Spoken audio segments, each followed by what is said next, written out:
कहानी तीन मूर्ख पंडित की। किसी स्थान पर चार ब्राह्मण युवक रहते थे। वे आपस में मित्र थे, एक दूसरे से बहुत स्नेह करते थे।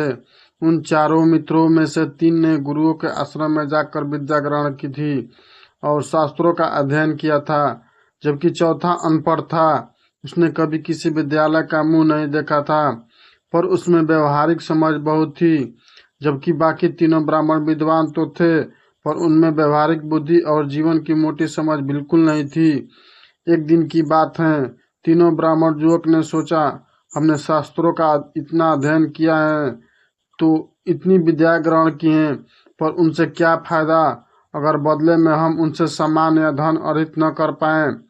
हमें राजधानी में जाना चाहिए।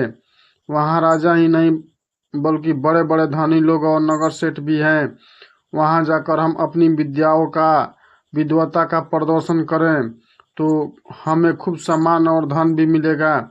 आखिर तय हुआ कि कल ही सभी लोग मिल करके राजधानी को प्रस्थान करेंगे। उन तीन ब्राह्मण युवकों में से एक ने कहा, ठीक है, कल हम राजधानी की ओर प्रस्थान तो करेंगे, पर इस अनपढ़ युवक का वहाँ क्या काम? इसे तो हमें साथ नहीं ले जाना चाहिए। भला इसने कौन से विद्यालय का मुंह देखा है? यह तो राजा के सामने जरा भी अपनी विद्या का प्रदर्शन नहीं कर पाएगा। इससे हम तीनों की खिल्ली उड़ेगी।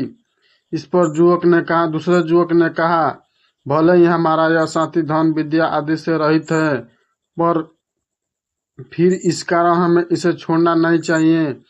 हम उसे भी अवश्य अपने साथ ले जाएंगे। आखिर तीनों ने सोच लिया कि वे उस अनपढ़ और विद्या रहित साथी को भी अपने साथ ही ले जाएंगे। अगले दिन सुबह सुबह चारों राजधानी की ओर चल पड़े। चलते चलते चारों एक जंगल में पहुंचे। वहां एक पेड़ के नीचे वे विश्राम करने के लिए रुक गए। अचानक एक ब्राह्मण की निगाह पास ही नजर आ रहे हड्डियों के ढेर की ओर गई। उसने गौर से उन्हें देखकर कहा, अरे ये तो किसी जीव की हड्डियां हैं। मेरे पास अनूठी विद्या है। राजा के पास चलकर उनका प्रदर्शन करने से पहले मैं यहीं क्यों न आजमाऊं। मैं इस हड्डियों के ढांचे को ठीक ठीक करके रख देता हूँ। तुम लोग भी मेरी यह अनूठी विद्या देखकर हैरान हो जाओगे। और सचमुच उस ब्राह्मण युवक ने जैसा कहा था वैसा ही किया। उसने उन हड्डियों को इस तरह तरकीब में रख दिया कि वह किसी जीव का ढांचा लगता था। उसे देखते ही एकदम सभी के मुंह से निकला, अरे यह तो शेर की हड्डियों का ढांचा है। दूसरा ब्राह्मण युवक बोला, अब तुम मेरा कमाल देखो। मैं शेर की हड्डियों के इस ढांचे को मांस मजा चढ़ा देता हूँ। तब इसे देखकर तुम्हें यूं लगेगा जैसे सचमुच मृत शेर सामने पड़ा हो। और सचमुच दूसरे ब्राह्मण युवक ने जो कहा था वह कर दिखाया। उसने शेर की हड्डियों के ढांचे पर मांस मज्जा चढ़ा दी।